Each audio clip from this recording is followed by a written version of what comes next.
Hey, everybody, welcome back to the table. We're excited to have you come up and join us, pull up a chair, and come to the table as we get ready to have another discussion among friends. Chelsea Sobolik, Emily Richards, how are y'all doing?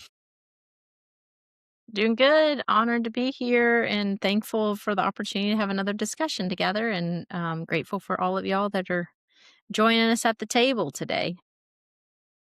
Chelsea, I'm how's it going? I'm good. I feel like the weather lady each time you ask me how it's sunny, it's all this, but it's dreary here today. So I have an extra cup of coffee, but I'm good and excited to be back with you guys. Well, we happen to be recording on spring break week around here, and so Okay. It's next week for us. yeah, it's been a ghost town in a lot of ways. A lot of families are out and on the road. Commute's been great this week. um, but back to normal on Monday, and it'll be nice to see people in their places. But this is kind of a fun time as we're transitioning seasons, and Yep. we're going to talk today and take on a topic that is kind of central to what we do, and it's the idea of what does it mean to be pro-life after birth, like once a child is in the world. And I think we were even talking off air a little bit before we got started about just the fact that this seems to be a dicey conversation on all sides. And I know both of you feel the weight of it. I certainly feel the weight of it. I feel like there's a lot of rhetoric flying around in a lot of circles about what it means to be whole life pro life, and there are some caricatures that are out there as well. And so I'll just start and say I think it's important, and I think as people that follow Jesus, we don't have an option to be anything other than people that are whole life pro life. But I'm amazed at the just kind of the conversation and the rationalizations, around that. And so as both of you, I think we all share that conviction, but as you've sort of, had that conviction and lived it out, what are let's talk about some of the conversations maybe that you've had, or some of the things that have come your way as a result of being somebody who's bold enough to say that I think we're supposed to care for all life. Chelsea, I come on. I know. I Go will for it. tell a story and Okay. then maybe Good. this will lead into your question. But um I know we introduced ourselves a little bit on the first episode, but I really cut my teeth in DC working on Capitol Hill for a member of Congress who at the time had authored the most amount of bills protecting unborn children. He was really the leader of, the federal policy movement to protect children. And when I worked for him, a number of his bills at least passed the House. And I've been pro-life my whole life because the Bible says so. And we'll get into some of that. But what he also did that was so helpful for me as his policy staffer, but then as I was kind of building out my really career in Washington D.C. is he also led the Adoption Caucus, which I love telling people this. It's Congress's largest bipartisan, so Republicans and Democrats, bicameral, so the House and the Senate, the largest caucus in Congress. And there's caucuses for everything. There's a hunting caucus. There's truly a caucus for, I mean, there's a big one, the big ones, they're but it's the biggest bipartisan bicameral caucus. So I say that to say I got to work on policies that not only cared for the littlest members of society in the womb, but then also sought to care for vulnerable children post-birth, both domestically and around the world. He cared a lot about children here in the US and globally. So that was very informative for me to not just work on a small slice of being pro-life pie, if you will, but really seeing the continuum of from a policy front, but as a Christian too, I love that I got to work on both policies, and they weren't pitted against each other. And I think that's one of the things that I've rubbed up against. Maybe I don't want to speak for you guys, but unfortunately, I think in some conversations or in some parts of the public square, caring for the unborn and caring for people post-birth can either be pitted against each other, or one has an outsized value than the other. And I would say and charge and encourage, and I know we'll get into this, that Christians have to be at the forefront of both caring for the children in the womb. They truly are without a voice. They haven't been born. And the horrors of abortion are just shouldn't cause our hearts to grieve deeply. And I don't ever want to be desensitized to that.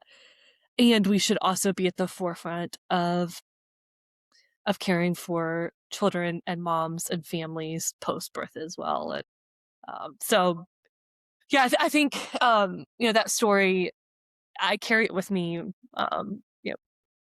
13 years later after I've been in DC, but it really was so powerful, and it laid the groundwork for how I try to approach a lot of my work now in DC. So I know we'll get into some of that a little bit more, but I think those are a couple of opening reflections. Yeah. Emily, what you thinking?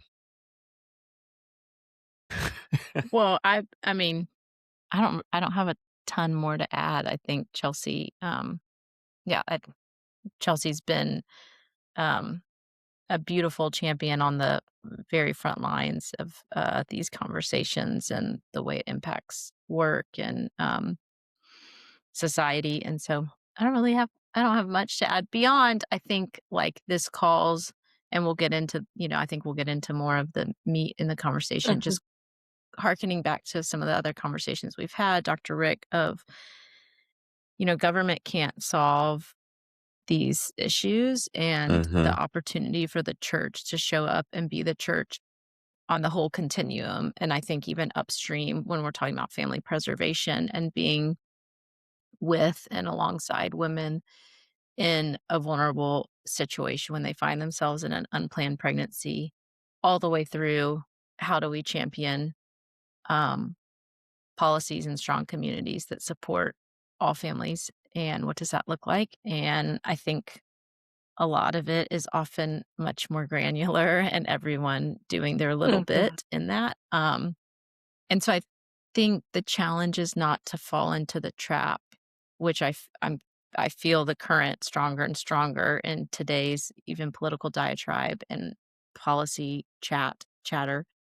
Like, don't fall into the trap of, like, it pitting things against each other. Like, it's so easy to do that. Feels good. I'm in my camp, you're in yours. And like, and my camp's usually right.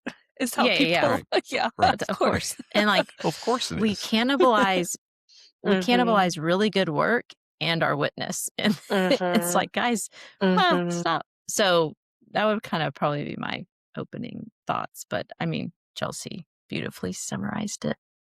And I just think about, because the three of us, and in the interest of full disclosure, at different levels, are engaged in this on a policy level, right? So, like, this is a political issue that we swim in the waters where that's a reality. I just continue to be disappointed in this is gonna be really strong, probably. I'm disappointed in what I see in the church, frankly. And the fact is that in politics, you expect that political positions are going to be front and center. I think I'm really disappointed about how much politics leads the conversation in the marketplace, in the church, in kind of in the other places. And so, rather than thinking about this from a a theological position. What does God say about this? How does, what does God's word dictate to us as far as our behavior? We've become really comfortable as Christians in America letting our political position get in front of our biblical mandate on this issue. I really, I believe that's where we are. And I think if we're not ready, and I don't know what to do to catalyze this, but I think we've got to do some deep reflection in the church about, where are we? What do we really believe? And coming out of a generation or two that has been all about deconstruction, I think it's time for some reconstruction, right? And it's like, how do we put the pieces back together, and how do we really build an operational philosophy for life? And I think we got to begin to do that. Dr. Rick, one of the things I was thinking about preparing for this episode, especially, and is the Clapham Sect, led by William Wilberforce, as they were seeking to abolish slavery. I mean, we all know the quote, "God set before me two great objects, abolition of slavery and the reformation of manners." And I think we focus on the first one a lot, but the second one, I mean, he started Sunday schools to teach children how to read and all these different kind of social society goods for flourishing. But one of the things, and I think this gets to something you were saying, one of the things with the abolition of slavery um, in England was it was a political fight and a legislative fight. And it was so much more. It was changing hearts and minds and telling good stories and kind of and all of the above kind of bottom up approach of how do we change the hearts and minds of people? How do we pass good laws? And it wasn't a quick effort at all, but I've thought a lot about that in this current moment that we're in where, the Supreme Court passed Dobbs a couple years ago, or they didn't pass it, they ruled on Dobbs. And we're in, the pro-life movement for so long worked towards the reversal of Roe v. Wade, and now we've got it. And so we are now in a moment that we work so hard for, on a policy front. And it is political, and there will always be a political and policy front to it, or part of this work, but it is also so much more. And how do we change the hearts and minds of Americans so that life is valued in the womb, so that we do value, so that we care for families that are struggling. And Chelsea, but here's the thing, like, this is part of what I struggle with in this is we saw the church show up for 50 years in this issue, right? And we saw massive action, and it finally happened, and we were the dog that caught a car, right? Like, we've been chasing it all this time, and then we had no idea what to do with it when we actually got it. And the truth is, today there are more abortions happening in America today than there were when the Dobbs case came down. Chemical abortions are running rampant in America.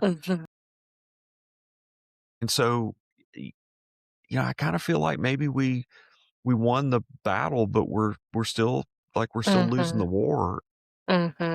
There's we have to begin to think about doing something differently, I think. Well, I mean, how does the church and all of us in our different lanes beyond the church, I guess, that God has called us to show and tell the value of life? I think that's really, because if you don't value life, of course you're going to take an abortion pill, or of course that's going to be an easy way out when you're struggling. Or to me, and I don't know, to me, the root of so much is a lack of value of life. And how cheap life is. And, when we're recording this, and this is, I don't want to take us down a rabbit hole, but Spain just passed recently euthanasia laws and euthanized a 25-year-old girl who had faced horrific sexual violence and probably had some mental health issues as well. But Spain's answer to that was, we'll offer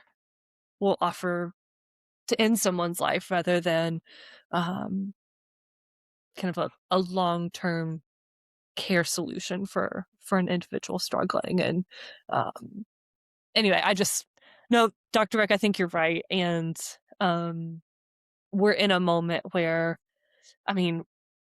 we're the storytellers who are telling the good stories of what life, why we value life, and the good art that points to the value of life, not all these, I don't know. Anyway, I'm rambling at this point, but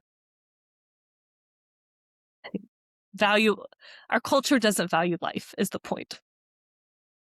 And art is always upstream of culture, to your point of like our art and I'll put my daughter of an artist hat on for a second and say it is so important, and it is so hard right now in the music industry, arts in general, to make good art, to make art that inspires to a higher calling, and for those artists to like make it through the rigmarole. Like, and again, so much has changed, right? With like media modalities and all that, internet, of course. But my dad often quotes, oh gosh, I'm going to forget the name of, in like late 1800s, a Scottish legislature who was quoted as saying, "I care not who makes the laws of a nation. Show me the men who write the songs of a country."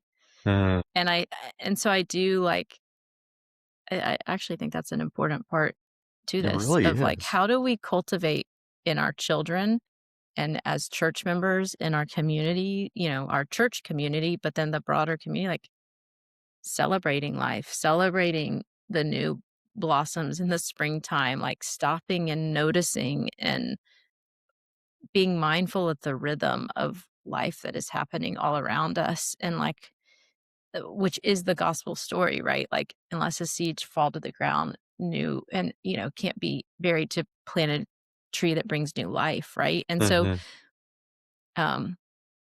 participating in that, like we are in a dark moment in so many ways, like culturally. And so where are the new seeds that are bringing resurrection life? And let's lean in and participate. And to me, like nothing more has done that than the incredible honor and privilege that I've had to be tangentially a part of advocating on behalf of vulnerable children and families across the full continuum in the very specific little niche that God has invited me to participate in, right? So like I think part of the tension is sometimes, Dr. Rick, to your like, I'm kind of disappointed or disheartened, disillusioned by the church's response in this particular moment in time. Like sometimes part of it is like, unless we're going to be the champion of it and we're getting the gold medal, then like, and we can post about it on Instagram that we're better than you, then we're not going to do it. Like we've got it. The kind of that American exceptionalism a little bit, like we're going to be the best. It's like, actually, you're going to just be present to the need in your community, which might mean a peanut butter jelly sandwich today. That's what you're making. And that's what you're going to do. And it might mean that you're at the Capitol meeting, state Capitol, whatever, really discussing. We're recording this. We're on the heels of all of our good friends testifying in the permanency hearing yesterday in front of Congress. It was incredible. It was like fist pumping, like, yes, these conversations are happening around trauma-informed competency, mental health, adoption competency for mental health providers. Like, this is, wow, we've worked 25 years for some of these conversations, and it's happening, and congressmen and senators are like actively engaging, not just like taking it, like really understanding and desiring some change, and how do we think about this? That's incredible. And so too are, like, everybody's got to roll up their sleeves and get their hands dirty. Everybody. You don't get a pass on this one. Yeah. But And the art creation piece of this, like, I think you hit on something pretty key. And, Chelsea, you several times, you talked about being the storytellers, right? And like, that's our responsibility. But I think I'm struck by, and I don't want to, like, this is going to feel like I'm breaking my arm to, pat our own backs or whatever. But I mean, the fact is, like, we started this. We don't know if anybody's listening or not. We hope there's somebody out there, drop us a line, give us a comment, tell us. But, but the truth is, I think we've never had a greater opportunity to be able to, at a grassroots level, create an impact, like, to see possible fruit, like, right? Like, I mean, I think about, Emily, your dad, and just to kind of take the career arc there, but like, when he started, getting in front of people and doing something out there in the world was so hard. Now it's record a YouTube video on your phone, or right. record a video on your phone and throw it up on YouTube, create a moment, go make a Substack, go do something. Like, there's so many outlets, and I think I think we become very comfortable in waiting for someone else to do it or say it, and not just, like, creating for the sake of creating, talking about what's on your heart, talking about what's important to you, and finding a way to do that through a medium or a channel that's, that's accessible to you and something that makes sense to you. Yeah. Um, Because if we relegate the spaces or the squares, the posts, if we relegate those spaces, then we're not in the game. You know what I mean? Now, I'm like a wannabe Luddite at heart, although I have one of these things because I have to. But I'm like, that's coming from someone who's like, I don't know, I don't want to figure it out. But I mean, I was just reminded, so I shared earlier, Tanner and I have gone through the process to become licensed foster care parents. And so we had a training last night, to keep our hours up. And we're doing our deal. And they showed the behind the scenes video from Kid President. Y'all know Kid President, like the cute little boy, like, who's a young adult now, but in my mind, like, time's always frozen on YouTube. So he's always okay. So I did not know that, and they share in this behind the scenes video that he was adopted through foster care, and that he has osteoporosis. How do you say it? Osteogenesis, the brittle bone disorder. Yeah. And so literally, Kid President was born around his family, like, saying, like, we're not going to limit, like, how you can express yourself and tell your story and show your personality to the world. And it became this, like, beautiful gift that we have all benefited from in a really tense moment in our country, to bring, like, levity and a reminder of what's really valuable and true. That's somebody that saw in him his giftings and helped him tell his story, and his willingness to lean into it. And Mr. Kid President Young Adult, if you're listening, I'm very thankful for your work. And I'm sure it's its own journey becoming the adult that was Kid President. So thank you for that. But I learned that last night. And to your point, Dr. Rick, it's like, wow, the power of using how he could tell his story, and it impacted all of us, Yeah. Mm-hmm. And I think one of the things, maybe tying this to the conversations on child welfare specifically, but I think one of the things Christians have to offer when we show and tell, when I was writing my first book, the biggest feedback I got from my editor was show, don't tell.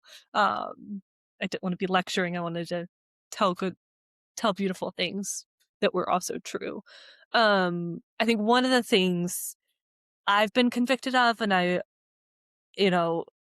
thinking about how to navigate this, but living in the tension and how, whether it's a mom who has had an abortion and she feels great guilt and shame about that, and the judgment that can come from that if she shares that publicly, or the families who are living in the tension of the already and the not yet, the joyful and the sorrowful. And I think showing and telling in a way that, and it's hard to do, but that captures the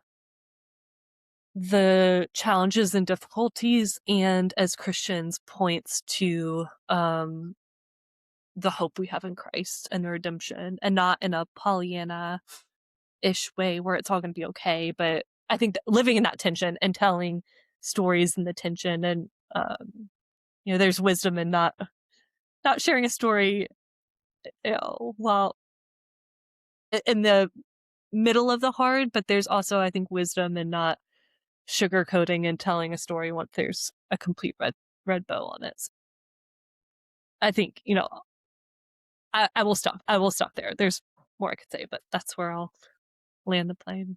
I'm feeling very rambly today. I'm sorry. I feel like my thoughts are. Oh, you're great. Okay, I have a question.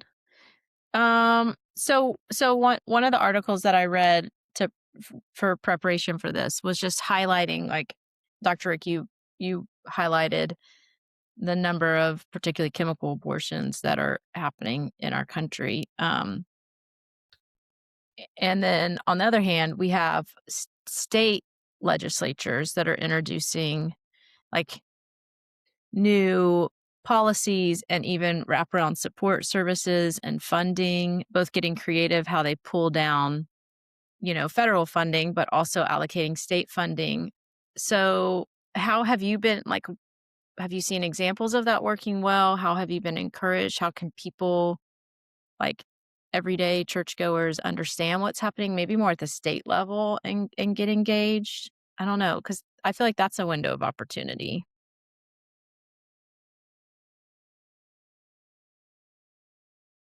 So I know, like, this is going to come out of left field, but I think so having a conversation with a friend who has been front and center on the policy side for years in this, and he was talking about, and I think I'm gonna have to go. I'm not. This is totally from memory, so somebody may fact check me out there and say that I'm wrong about the place, but I want to say, I'm trying to remember. I think it was Hungary as a nation um, began to invest in families, and so from a like creating tax credits for families who Yeah. have children, Wow. creating incentive for marriage, creating incentive for, and it was these kind of these human flourishing sort of things that we would point to in the scriptures and say, these are things that God is for. Mm-hmm. So if we think there's a crisis in the land that people are not marrying, well, let's give them an incentive to marry. Let's if we think people are avoiding having children, let's give them incentives to have children. And what happened is a precipitous decline in the abortion rate within Hungary. And it was not an intended consequence. They didn't come in from a policy perspective and do those things thinking that they were going to lower their abortion rate. They came in and made those policy changes because of a belief in family being central to human flourishing. And what they found was that people protected life more when life was valued more in in their society. And so I think, Emily, if we're talking about the same article, hey Lionel, Mm-hmm. he's that's our He's here. uncredited guest who Yes. comes and Our hangs editor. out. If he has an opinion, by the way, Chelsea, feel free. But no, I think so. One of the articles that we did background on for this was, talking about how states at a state level are making, incredible ground in doing things to care for, women and children, and that there's an intentionality at the within the legislatures in a lot of our states that are doing things that are really positive. Speaking as somebody who you're not going to get more probably politically conservative or fiscally conservative than the guy that you're looking at. Hmm. um, like there's a part of me that honestly sort of, like gets uncomfortable with that because Hmm. I start to think, well, man, that's government overreaching into places. Hmm. That's government doing things that I'm not sure are always, the role of government to Hmm. do. And it start like immediately I start kind of getting in this spin cycle in my Hmm. mind of all of the political implications of that. But in the middle of reading that article, one of the things I had to sit back and think was, well, my goodness, if I'm really this concerned about the government and whether the government should be doing those things, why am I not concerned about the Hmm. church and the fact that we Hmm. have the power to do all of that without the government? Hmm.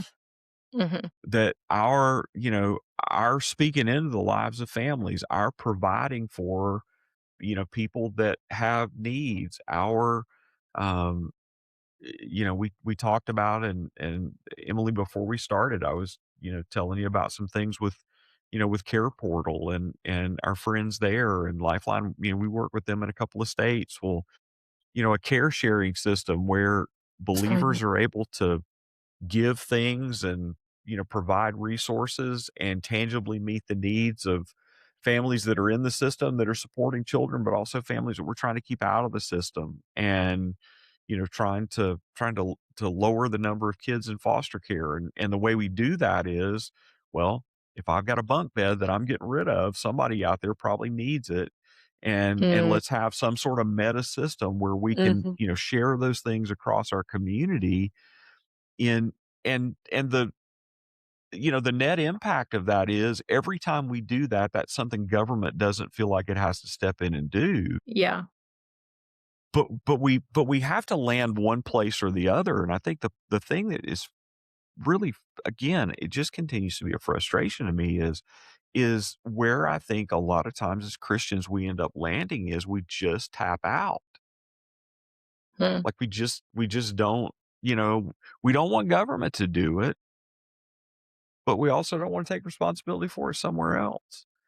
And and at the end of the day, um, all of these things that God is for,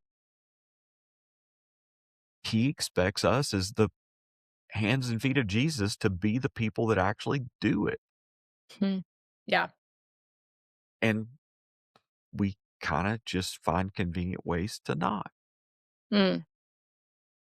As you were speaking, Dr. Rick, I looked it up, but the portion of Acts where it's talking about the early church and how they gave generously to anyone in need. And I can't remember if I've talked about this on a recent episode. If I have, forgive me. But one of the things, the big ways the Lord's been working on my heart is uh, just contentment. And it can be Hmm. so easy for my heart to just want more and more and more and more and to fill and fill. And I have enough. I have more than enough. And um, as the Lord has been working on my heart with contentment, with things, um, I've been thinking about that verse of the church, the early church not only took care of those in their community, but what a witness for those. And I'm struck by Christians in other parts of the world who on paper have less in their bank accounts, less in their homes, but how quick they are to be so generous when they, um, by all accounts, I am richer in the worldly sense, but they are so generous. And I think there's a lot of lessons the Western church can learn from my brothers and sisters. And Asia and Africa and the Middle East. And, maybe just to share, the Lord's been really convicting me of, I have enough. I have more than enough in so many ways. And, maybe in my own personal life, how can I continue to see the needs in my community? And I live right outside Washington, D.C. There are plenty of needs in this area, and we all have needs. And, as you were talking, Dr. Rick, I completely agree with you that the church must be the church, and to love God and love neighbor. And I am part of the church, and then it is on my shoulders. I cannot outsource this to my congressman. I can't outsource this to my pastor or even to a phenomenal child welfare organization like Lifeline. I am part of the church. And so, it's discontentment and contentment is something I've been wrestling with the Lord a lot about. And kind of the next steps, I feel like, of my processing with the Lord in that is then how can I be content in the enoughness I have, and then steward more of my time, talent, and treasure elsewhere. And anyway, that's just a personal reflection, but I am I am part of the church. And, I want listeners to know I take ownership in this too. And, it can be That's easy for good. me to think, well, I've served in I've these done my ways, so part. I've done my part. And Yeah. that's just not true. Because there's always, the Lord's always Wait. deepening our understanding. But Hold on. It is true. You've done a lot. And but hold on. I'm like, well, you've done a lot, Chelsea, in this space.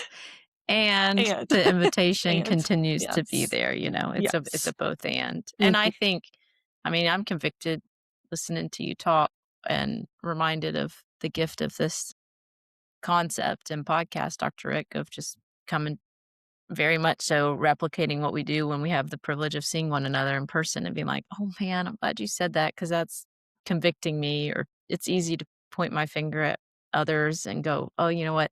And I think so much for me right now is being content to give of my time. Like, I think certainly resources, and that resonates, but I think I like bifurcate in my mind or something, like time.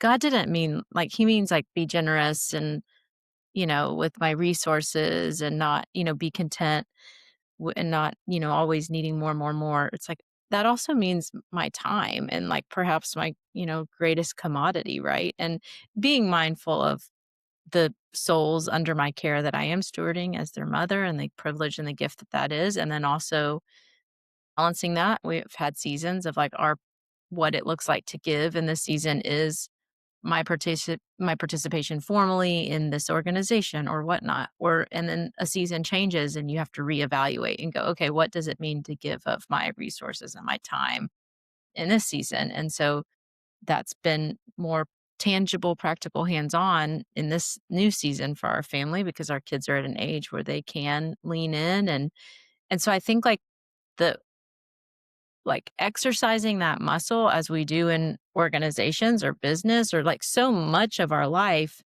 like we don't cut that off when we look at our lives as church members and our calling. Like, I think for some reason it's easy to be like, oh, that's a Sunday morning thing. And it's so much more so a Monday through Saturday thing. Yeah. And Sunday's the pep talk, like, right? And it's like, but to practice the same like strategy that we use in so much of our other places in life, to be like, how am I, what are my core values? How am I living to those? How does that playing out in reality right now in my household and my family life? And what do we need, taking kind of like stock of where you're at. Yeah. And the invitation for those that are listening, or those that might have opportunity to talk and influence those in your community, like there's an opportunity there to always be reevaluating how you're giving of your time and leaning in. I think the joke is to like the not the joke, like the place that the enemy would want to trip you up is like thinking, oh, like I've checked that box. Mhm.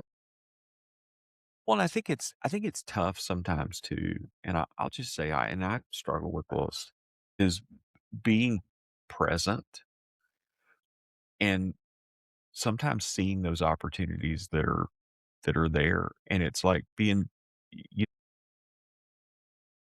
you can be so busy with the doing of good things and the Yeah. intentionality toward doing good things that you miss things that God is just putting right in front of you in, the lives of people, the people that are serving you in a restaurant, the people that are checking you out at the, grocery store, the people like whatever that you're encountering. And I think I've just been really convicted that I stay in a hurry going from one thing to another all the time. And how much life I'm missing Yep. by not being present in those moments and hurrying from one thing to another. Um, and that, like, just looking for divine opportunities. I had a conversation today with a teammate here who was on a flight for vacation last week and was able to just engage in a conversation with somebody on a plane. They asked her what she did. She told them. That led into her curiosity and like gave her an opportunity to be able to tell somebody about Jesus and tell Mm. somebody about life in Yep. Christ and about and has opened up a beautiful conversation with somebody she didn't know and like I was listening to that this morning and going, how many times do I get on a plane and throw these things in because I'm tired and I don't want to talk to anybody and it's I'm going from one thing to the next and whatever and just yeah, so there's mindfulness can be a bad thing and we can use that in ways that are incredibly selfish and all that, but there's a part of mindfulness as well that's just about, hey, Mhm. just like be where your feet are planted. And I think sometimes the conversation around this whole thing about what does it mean to be whole life, pro life and all that, Mm. it's just love people like God loves people wherever your feet happen to be. And we don't, you know, I don't do that very well sometimes. Yeah. One of the articles, I love this line I pulled out from the Pro Life Doc article. Life is not just about being born, it's about being supported, nurtured, and valued every step of the way.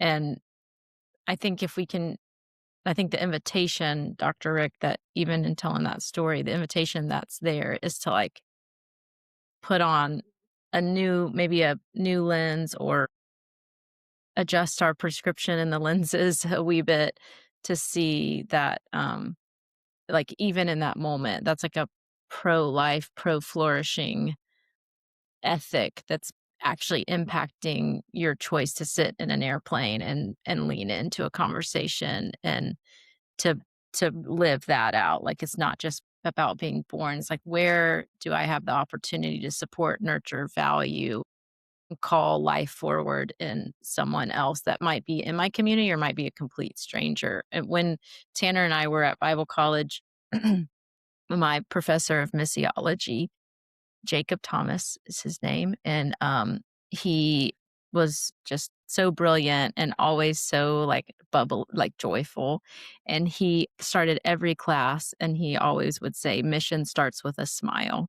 Hmm. That's how he opened every class. He's like, remember, if you don't remember anything from this class, remember that Hmm. mission starts with a smile.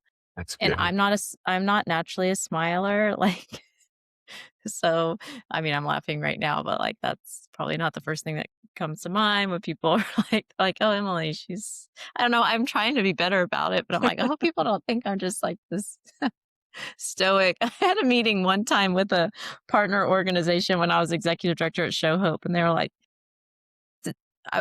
we were fairly comfortable, but at one point, is Mo from Empower to Connect. He was like, Wow. Emily, can you uncross your arms and stop asking so many questions? And I was like, it's like, I'm sorry.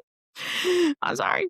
But so if my husband heard me telling this story, he'd be like, oh, really? You're one to say mission starts with a smile. But That's seriously, hilarious. like to try to impact, like how can I invite, one of my favorite, it's not because it's comfortable, but one of my favorite things is to try to like leverage any Uber or Lyft ride, like try if you can tell the driver wants to be conversational, which it's 50-50, but if they're like the conversational type, like don't miss the opportunity there, like you, and which isn't my natural personality, but mission starts with a smile.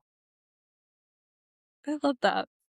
I am reading How to Win Friends and Influence People right now. I've never read it, but they have a whole chapter on smiling. There's a whole chapter on smiling. Yeah. Yes. All truth is God's truth, but it is a way to win friends. Okay, so I'm gonna tell you a very self-revealing sort of thing since Herbie isn't here.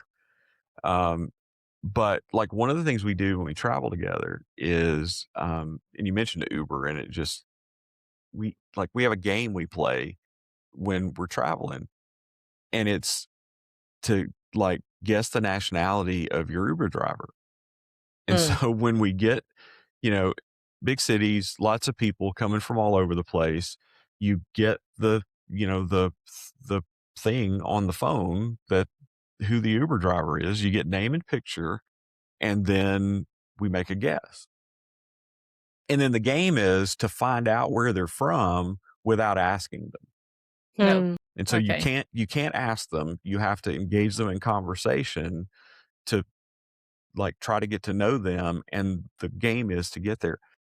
Y'all, like we have had so many incredible, fun, delightful, and, kind of and gospel rich conversations with a lot of people over playing a silly game that just forces us to not be focused on ourselves. And I'll be honest, like I wish I could sit here and say, man, that was a spiritual, like God revealed to us. No, we were playing a goofy game.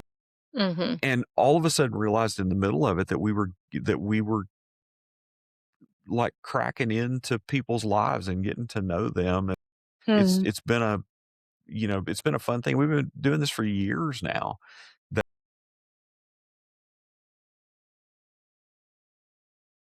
But part of what the Lord has kind of just, shown me through that is just the humanity, the people that are just right there, and I think so much of this, this debate around whole life, pro-life is that we live in a world that wants to turn people into commodities and wants to turn people into, into objects. And how do we cultivate a lifestyle where we just we really see people? And yeah, wow. Y'all, this has been good. It's been pretty rich. Emily, you thought of something. I've been convicted. I saw it. Yeah, me too. I was like, well, we have to lock shields with like our comrades on each side of us and fight the commodification of each of our souls, in particular our children. And this is not a podcast about social media, so I'll stop there. But we should do one though on social media. Oh, we need to do that. I'll just sit and read The Anxious Generation to everyone. Yeah. Ooh. Which is a great book and everybody should read.